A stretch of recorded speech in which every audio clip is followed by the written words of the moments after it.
Audrey Mandelbaum grew up in Seattle, Washington, and lives here in Los Angeles. She received her BA from the Evergreen State College in Olympia, Washington, and her MFA from the School of the Art Institute of Chicago. She was awarded the 2001 Friends of Photography Emerging Photographer Award, a City of Chicago CAAP grant, was a finalist for a Creative Capital grant, and received 2 Ragdale Foundation fellowships. She has exhibited widely in Chicago, New York, and Los Angeles, including group shows at Schneider Gallery, the Art Institute of Chicago, Artist Space in New York, Cal Poly Pomona, Newtown in Pasadena, Watts Towers Art Center, Millard Sheets Gallery at the Pomona Fairplex, Hudson Franklin Gallery in New York, Torrance Art Museum, Left Coast Gallery, Acadiana, I believe, Center for the Arts in Lafayette, and Edward Sella Art and Architecture here in Los Angeles. She has also had solo exhibitions at the Center for the Arts in Eagle Rock, House Gallery in Pasadena, and the Front Gallery in New Orleans.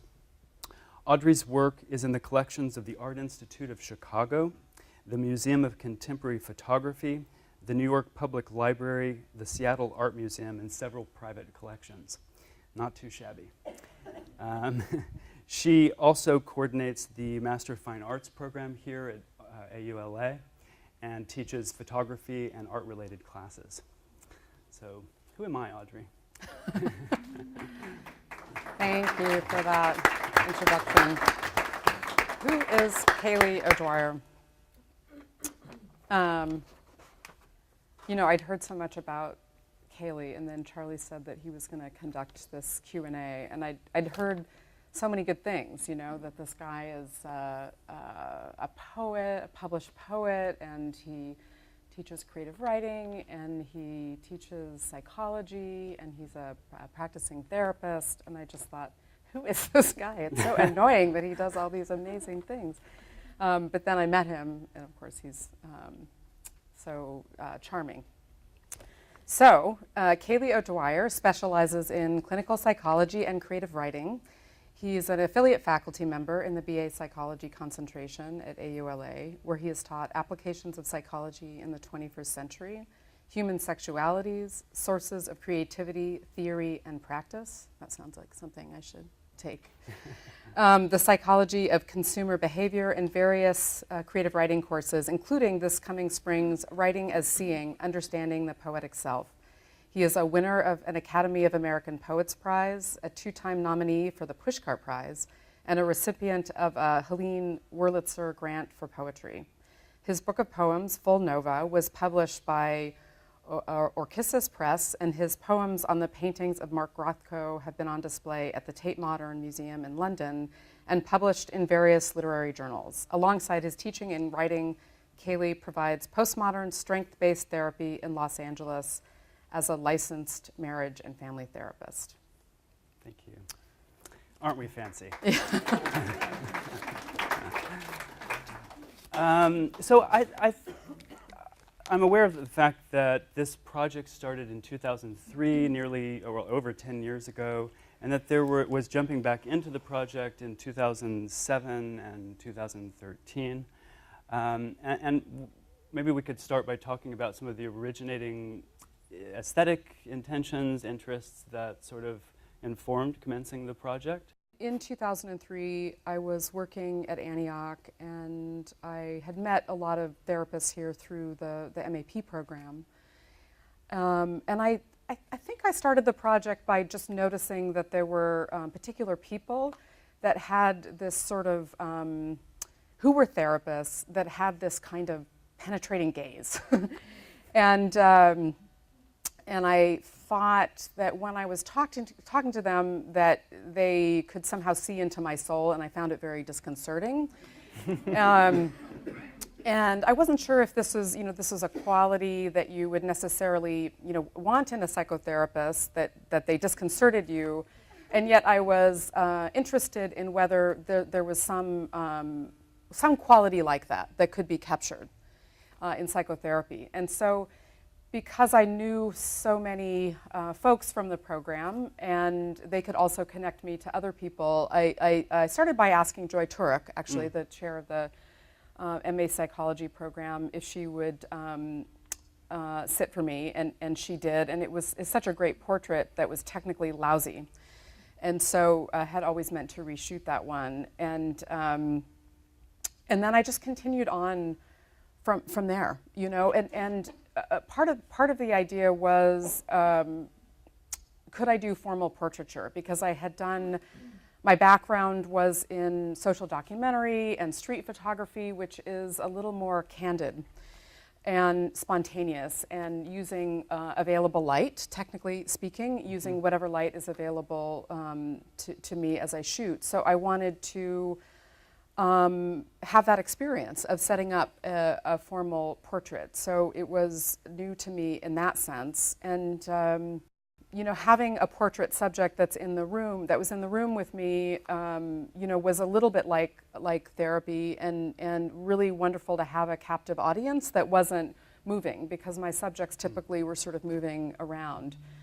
And I got sort of hooked on this idea that,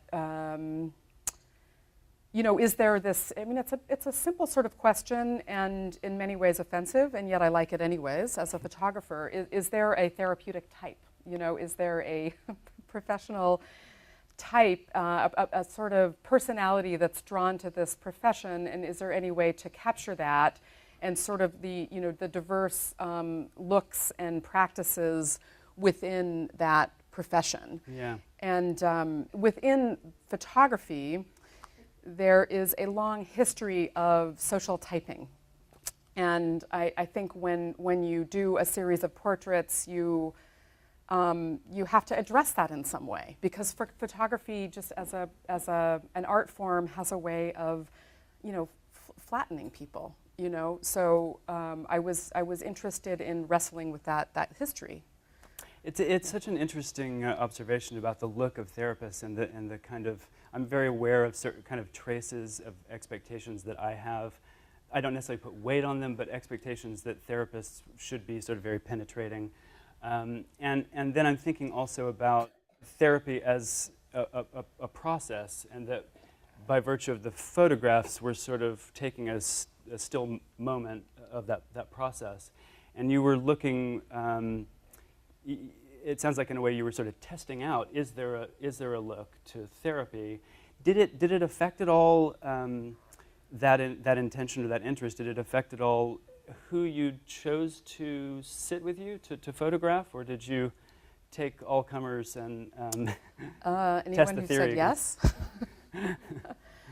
Yeah, anyone who. Yeah. Anyone who came forward, yeah. Yeah, I mean, I had to ask them. So I asked people that I was interested, I mean, people that I knew that I was interested in photographing, and then, you know, friends of those people, and so on and so forth. And then, you know, as the, I guess I started out, you know, identifying this, you know, penetrating look, which, you know, might be thought of as sort of a typical look you might expect in therapy, and one that a lot of therapists don't necessarily think is a desirable look to convey to a client. And then after a while, I was just interested in lots of different kinds of looks, and in a sense, the specificity, the specifics of the therapist's personality. Mm-hmm.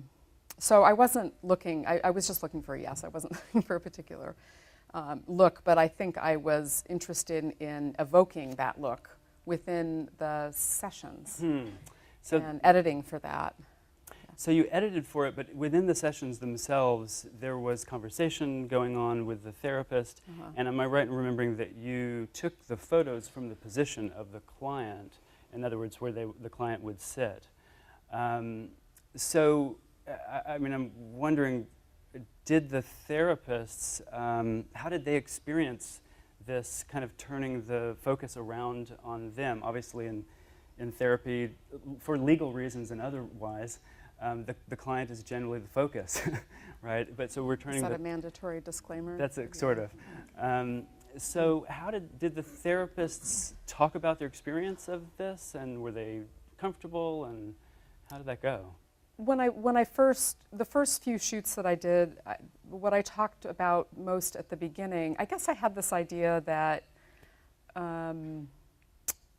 maybe if I started talking about the way they would welcome a new client, then they would talk. Then they would have a chance to sort of warm up and talk about the thing that it is that they do, which is to, I would imagine, yes, as they reported to me, to try to make a new client feel comfortable as they come into the room. And at the same time, I guess I was trying to, be comfortable myself, in the room shooting a new series, and also help them be comfortable with the process by talking about something familiar. Something that the therapists that I photographed had clearly thought so much about. So we had a lot to talk about just starting there. How do you greet someone? How do you make them feel comfortable? And then moving on to, is there a look that you're aware of that you affect or give as you're conducting therapy?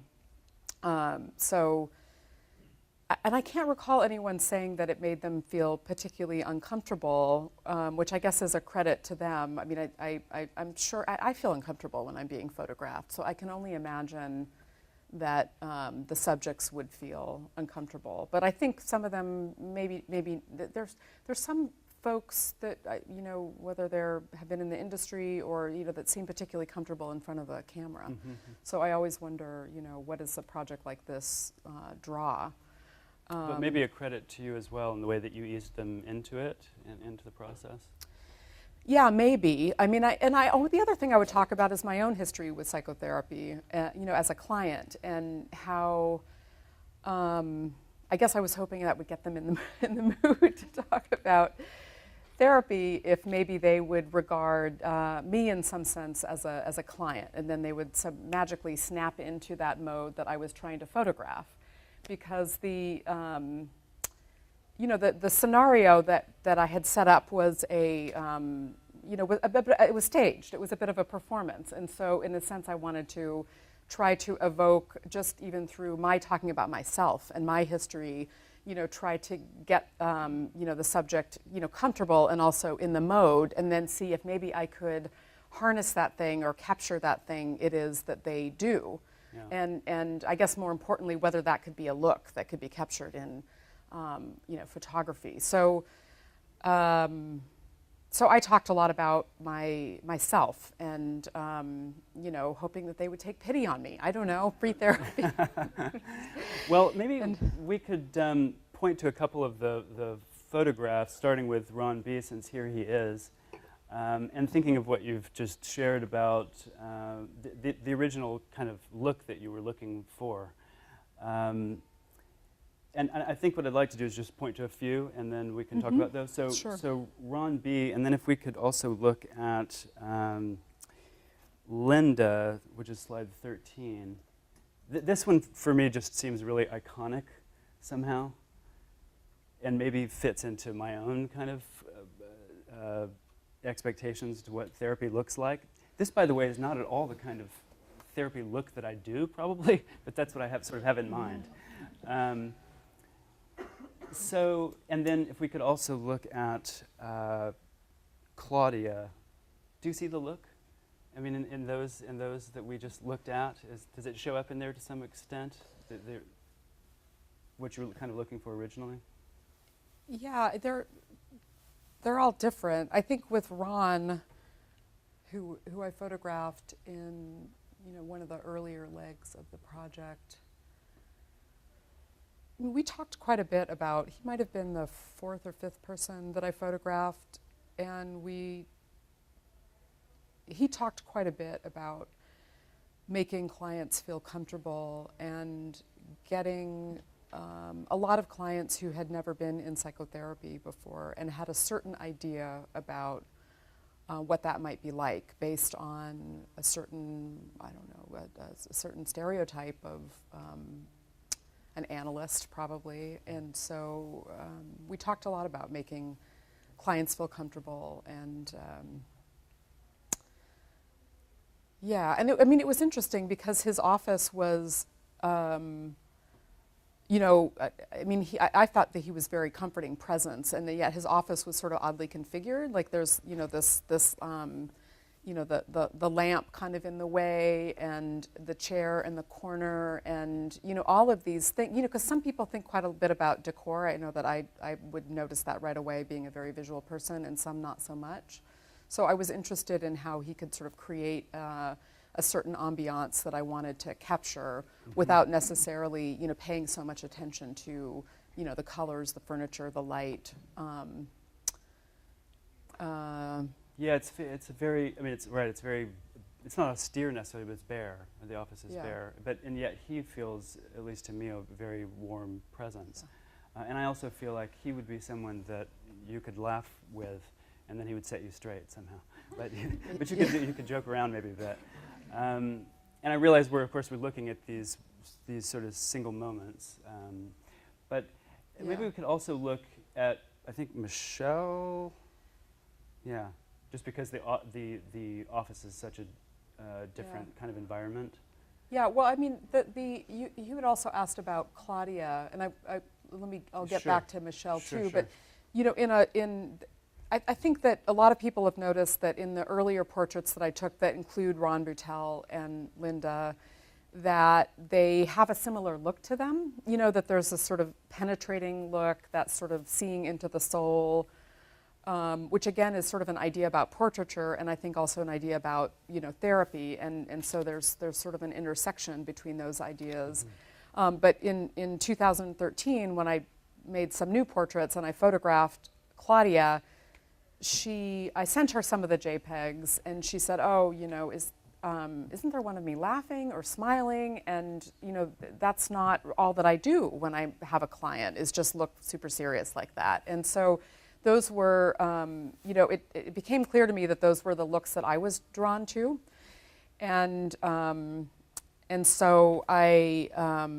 That's why I didn't choose this one in the end, but this is the one that she liked the best. And she said when I showed it to her, I would do something like that. I would, where I would laugh. There would be a little bit more, levity to the session than, these cases that you've edited them down to. And just on that, do you think you were drawn to the images with more penetrating looks because it felt in some way that really represents something that's at the heart of therapy, so to speak, or more for the aesthetic kind of intensity of it, or maybe both? I mean, sort of at at the very most basic, I think, I laugh when I'm with my friends, not when I'm sitting in a therapy office. So I sort of thought that, that sort of, I mean, this one, I think, encapsulates it for me, this one and Ron, the sympathetic gaze. And I do think that, for me, that's sort of a certain idea that I hold about therapy, that a lot of the therapists themselves don't necessarily hold. And so I think, having the later work where I was actually asking the subjects which images they preferred, led me in an interesting direction, and I would like to go further in that direction, partially because the images become redundant a little bit. A lot of the pictures have the same look. It's like bang, bang, bang. And so the rhythm has a certain redundancy to it. And I would like to think that the later portraits have a little bit more variety and personality, because I might be involving the subject in the choice, or in the case of one of the pictures, the therapist didn't want me to photograph her, so I had to settle for her office, and that opened up a lot of different possibilities that I'm now pretty interested in. Mm-hmm. Do we want to show Ron, since we referenced him? Diliberto. Yeah, Ron Diliberto. Yeah, sympathetic gaze. I think you mentioned that the kind of the intentions have changed a little bit over time. have they changed in other ways? I mean, as you said, you're seeing more of what the various looks of therapy can be. Has the project changed over time in terms of what you're hoping for? I think with the last iteration, I sort of loosened up the parameters. When I started the project, the photographs had to be taken in the therapist's office, and I was editing for this certain look, and I had a sort of aesthetic treatment of the pictures that softened them up visually through work that I would do in the image editing phase in the computer. And then further along, I photographed Claudia in her office at the school where she teaches. I photographed, let's see, well, there's Charlie in his office. And Charlie's interest in a different sort of look in psychotherapy besides, the really serious look influenced my choice of this picture. Although I do feel like it represents our session in a lot of ways, but he gave me some good ideas just in terms of involving the therapist in the editing process, and also choosing a picture that was a little bit more buoyant. This was another one, a little more serious. I like that one a lot too. And Michelle, there was one that her office was in a kind of community mental health sort of context. Oh, so I know I keep saying I'm going to go back to Michelle, but this one, Sabi, she worked in a community mental health clinic, and she did not want to ask if I could photograph there. That was, certainly something she didn't feel comfortable with. And so I ended up liking the idea that I would photograph her at her apartment, and that I would set up a shoot as if it were a therapy office in the way that a lot of therapy offices are set up, and then but leave in there some of the remnants of her life. And so her daughter had made some valentines, and you can see them pasted to the windows, and the magazines on that stump are just from her collection, and then you can see the reflection of the umbrella on the strobe light in the window, and just a lot of little details. And I thought, what's the difference really? I mean, I could still, it was interesting to me to photograph someone at their house, but sort of stage it up, and to see how that could challenge me to sort of recreate a certain look, but also let her environment be what it was. Mm-hmm. And then this other therapist, Michelle, I did actually photograph her at a clinic in Glendale, and she works with schizophrenic clients in the community, and they allowed me to come in at night. I had to come in at night, so it wasn't at a time when she would normally be working with clients, but it was a great space to work with, and you could sort of tell. I mean, I thought a little bit about whether there's a certain comfortable distance between a therapist and a client, just like there's an idea in portraiture that there's a comfortable distance between the subject and the photographer, and there's even a certain focal length that, as some of you might know, that portrait photographers use when they're taking a picture, and I felt like that comfortable portrait distance related in some way to a comfortable therapy client distance. And what was interesting about photographing Michelle is that she's in a community clinic, and the office is small, and so we're really pretty close, almost sort of knee to knee, and she's leaning back a little bit. So it's a different distance. It's a different spatial relationship, which is something that for me comes up a lot because it all has to do with the visual setup of the place. Right, so that's going to vary depending on the where you're shooting. Was there variation that you were aware of much in terms of the different kind of therapeutic modalities that were represented by the therapists? I don't know if they talked about that or if that was... Yeah, they did. I guess I felt like I had a little less say in that, just based on I asked a few psychoanalysts, and it was really hard to get one. To participate? Yes, yeah, and but there's Rodney, who's a cognitive behavioral psychotherapist, and he was definitely the therapist who most challenged my idea, which was sort of a tongue-in-cheek idea that there was an empathetic look, and that therapy involved this sort of empathetic demeanor that a person either had or cultivated. And I recognize that as a stereotype or a trope, and yet I still carried it with me to the shoots. And so Rodney, this Cog-B therapist, had a lot to say about that. So and that was really interesting. I mean,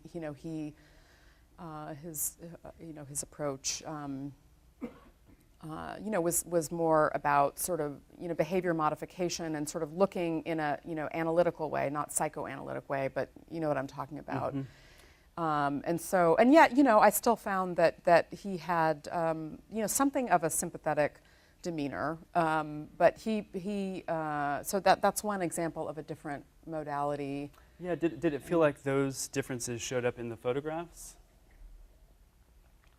I think so. Yeah. I think in his case, yeah. Are there any particular plans for the project and going forward? And yeah, I'm photographing you, right? Oh yes, that's right. Kaylee has a cat that apparently greets his clients when they Yes. come, so I'm Yes.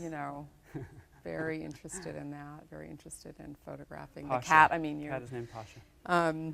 So yeah, it's a pretty wonderful project. It's a pretty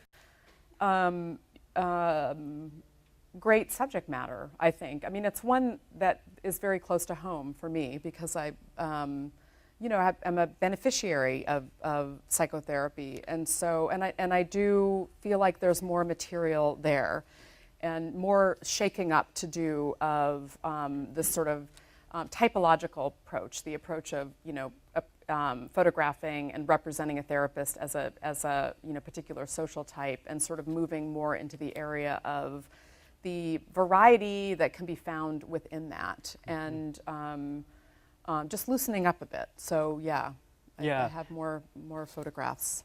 The variety aspect seems really exciting to me, and to see the photograph, a couple of them back from 2013 of the therapist in her home. Be interesting to see the photographs moving into other spaces. I want to thank all of you for coming. Thanks for joining us. And let's hear it for Audrey Mandelbaum. Thank you. Thanks, Callie.